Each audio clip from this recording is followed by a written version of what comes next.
আমরা অনেকেই কলাম কেটে তারপরে চৌকাঠ ফিটিং করি।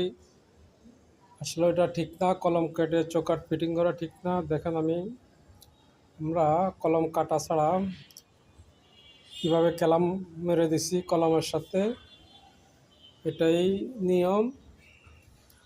আর নচেত আপনি 5 ইঞ্চি গাঁথনি দিতে পারেন কলমের সাথে, 5 ইঞ্চি গাঁথনি দিতে পারেন।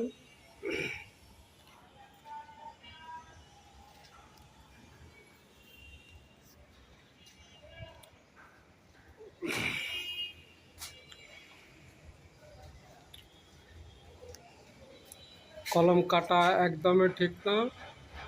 দেখেন আমরা কীভাবে কলম মেরে দিচ্ছি।